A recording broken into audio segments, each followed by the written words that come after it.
How to increase your profit by 33% without putting your prices up, without even attracting any new customers or clients. The way it works is we start with our sales figure here of 500,000 in this instance.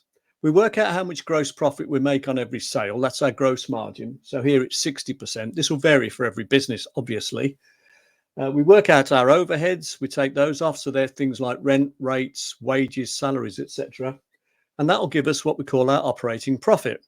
Now, in this instance, with a 60% margin and 150,000 overheads, our operating profit would be 150,000. If we could increase our sales revenue by 10%, then the same figures apply. Now, the only thing now is your gross margin will be higher because you've got a higher average revenue coming in. So if we're increasing our average revenue by 10%, that increases our sales by 10%. It increases the margin by 10%. And if you work the numbers out, our profit goes from 150,000 to 200,000 because the overheads don't change. So then you're thinking, well, how do I increase my average revenue by 10% without putting my prices up? And that's quite simple then. So what we need to understand is the way prices are arrived at generally. Now, if you're in the same market as everybody else and you're charging the same as everyone else, then you'll be governed by what are called market forces, supply and demand. And the price will be set in the market. And if you want to compete with that price, have a higher price, if you like, then you need to be doing something different. So here we have this market price. What that ignores is the fact that there are people on what's called this demand curve here who would have bought at a higher price. The only thing is, if the price is higher, you get fewer people to buy. That's the problem. So that's why the price comes down to this market price here. And that basically squares up all the people who are willing to sell at that price with all the people who are able and willing to buy at that price.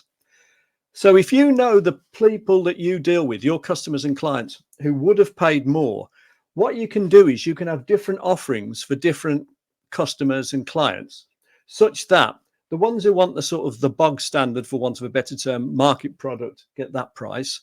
But the ones who are prepared to pay more, and you'll be able to identify who they are, because you can demark your clients as A, B, C, D, or your customers as, you know, the excellent ones, the better ones, etc. Once you split them up, you can have different offerings for different people. So you can have what's known as a cross-sell, where you sell them additional products and services at the point of sale. You can have an upsell where you offer them the option to buy larger amounts. So, if it's a service, it could be a membership scheme, for example. So larger quantities, larger amounts, longer terms. You can have bundling, which means you bundle in extra value. So what you do is you add in something that would increase the price by, say, 20%, but only cost you 5% to add in. So classic would be a restaurant where instead of discounting your prices, you offer, say, a free dessert. And a free dessert might cost you, like, I don't know, £1, £2, $2, whatever, but you might be able to charge 5 or 10 for it. That's called bundling. And you can also have what's called differential pricing, which is where you have, the airlines do it, but it's where you have, if you want to sit by a window, you pay more, for example. But you could have gold, silver, bronze. You could have, you pay extra for this, that, and the other. And that's called differential pricing.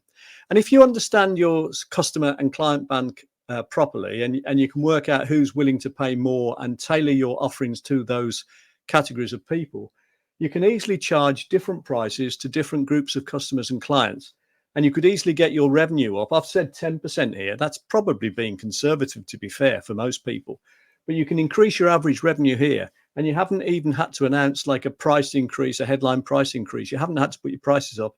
You haven't even had to attract new customers. You've just got to understand better the ones you've got.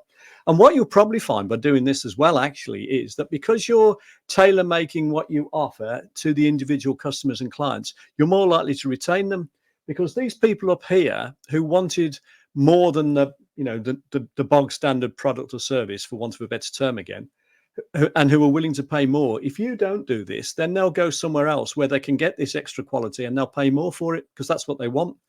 So this wins on all counts. It means you get higher average revenue, but it also means that your revenue will again be higher each year as we go on, because you're keeping more customers and clients, because you're giving them what they want.